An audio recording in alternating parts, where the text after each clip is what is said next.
We knew it was casual. Right, left Land's End. Bit of a rush. I wouldn't say it was a panic job this morning, but it was we weren't as settled as we perhaps would have been because we had the window and the weather. And we had to leave 3 hours after the tide was right for us to leave. Should have left at 8 o'clock, half 8. But we didn't end up leaving until 11:45. As you launched from the beach. Went out, thought, oh, this isn't too bad. Got around the corner, I thought, oh dear, this is a serious sea. But that actually turned out to be nothing to what was to come later on. Nowhere to put in. We've done our biggest sea crossing anywhere that we've ever done as a group before, which was it's 18 miles if you were to draw a line on a map from point A to point B, i.e. at the end of Land's End, jumping across to the end of the Lizard. But halfway across, I said earlier, we lost 3 hours with the tide. Yeah. We were averaging about 6 miles an hour, which is very good, maybe even 7 miles an hour at places. Then we had this, the tide turned on us, we knew that was going to happen. We punched through, and it took us 3 hours to do 6 miles, and that was tough.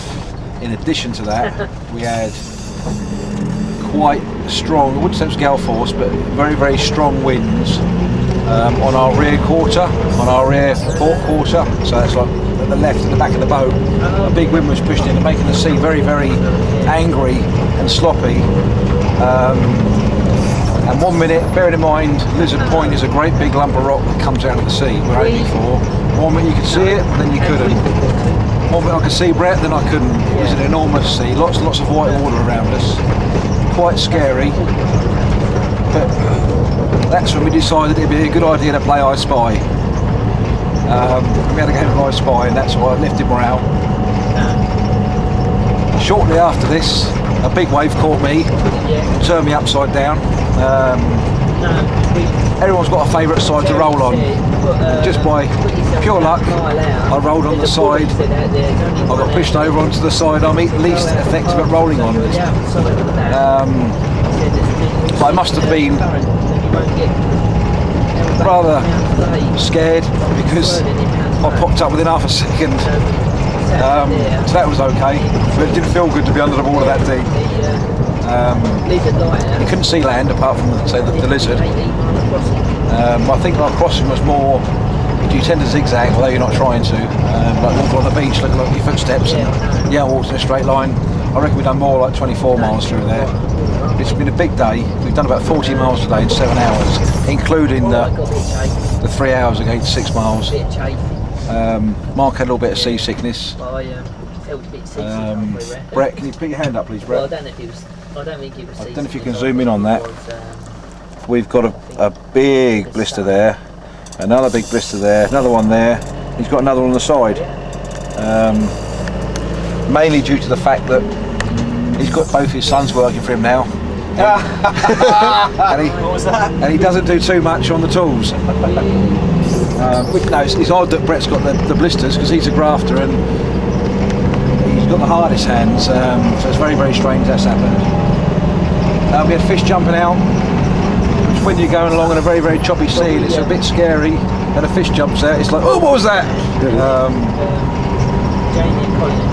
We also had a trawler at one stage bearing down on us, so we changed direction, we changed course, and lo and behold, the trawler, like a good Cornish fisherman, he changed course as well.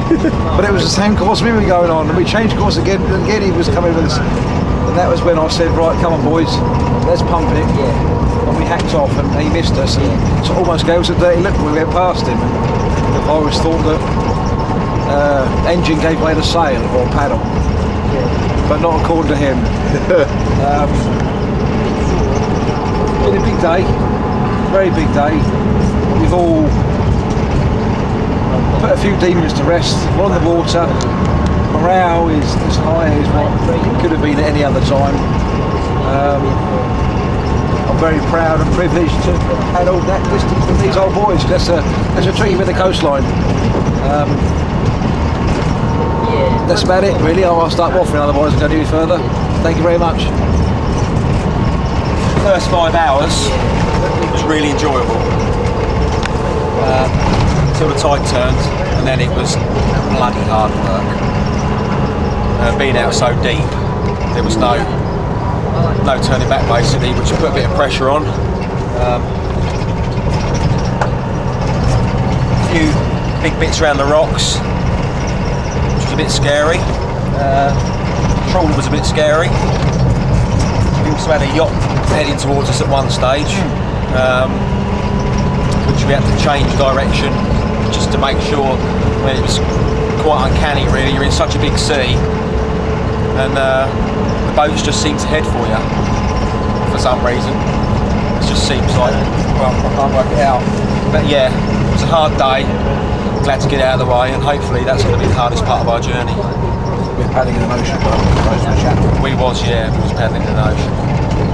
So yeah. Right, excellent. Looking forward to tomorrow. Yes. Looking forward to some fish and chips now. Looking for some fish and chips. I'm not sure about the blisters, how I'm going to favour with them. You know, when they're burst, they're obviously going to hurt. But I Spy will get you through. I Spy will get me through. Nice one. Cheers, Jamie.